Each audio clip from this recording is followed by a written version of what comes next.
BNA, Brand New Animal, is about a world where there are two species, human and the beastmen, and the beastmen are recently discovered by humans because they can change into beast form and are discriminated against, and they all live in this huge city, and a human girl who has turned into a Tanuki beastman and goes to live in the beastman city.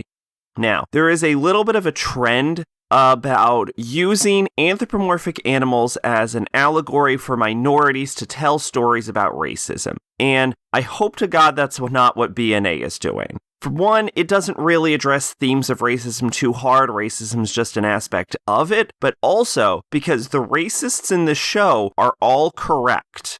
You see, the Beastmen racists in this think that humans will betray them and that they want to eliminate all the Beastmen. And they're right. Every human in the show we see does just that. The human racists think that the Beastmen are uncivilized and stupid, and they're right. The Beastmen are given a single city, and barely after its existence, 10 years later, it is filled to the brim with crime. It is completely ran by gangs, and the cops only seem to investigate terrorism and vandalism. It has human trafficking, massive amounts of theft, and apparently you can just murder someone on the street, and that's just the law of the city. The strong survive. This is a thing. They've created a third world dystopic country where you'll just die if you go there. Do not travel there.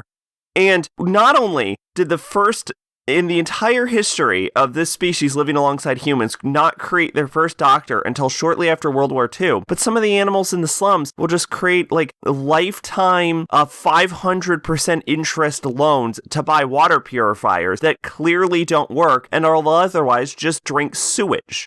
They also had a giant cult sweep through the city in a matter of days, and everyone came on board. Like, look, humans will sometimes lean into some really stupid cults, and they'll gain some decent traction. This would be unheard of in human society. So, and let's not forget the fact that if the Beastmen get too stressed, they turn into horrifying monsters and start attacking and killing everything in sight. The humans are completely right. The Beastmen are uncivilized, they're stupid, they're violent, and the Beastmen are also completely right. The humans do want to get rid of them, and will betray them.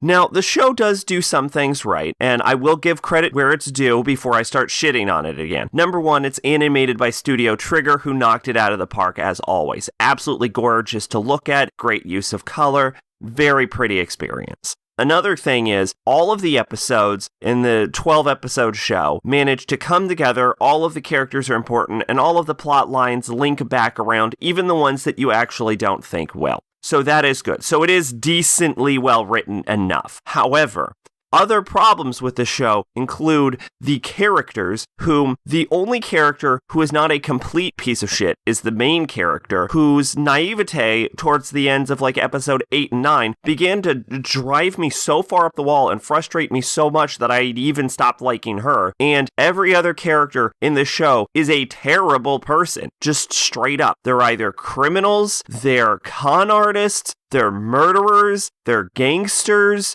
That's it. That's all of them. I've summarized all of them. I think the only exception is the mayor, who seems like a genuine person who just wants to help the Beastmen, but the mayor's boring and I don't care about her.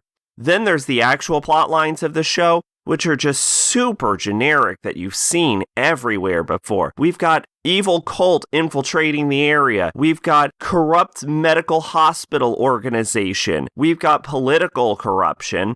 We've got gangs. And we've got interpersonal drama where the main character's best friend's head is getting too inflated. Yawn. I've seen it all before, and the show doesn't do it in any particularly interesting way to note being so derivative. The best episodes of the show are the ones where they're almost seeming to ignore the plot, where the main character goes to a party with the mobster's daughter, and the episode where they play baseball. But even that just kind of underlines the other issues with the show, and even those episodes aren't particularly entertaining to begin with. BNA is a competently made show, but oh boy did I not like it. Twitch and Discord in the description. I've been Sacrobolic, your envoy of hope. Bye-bye.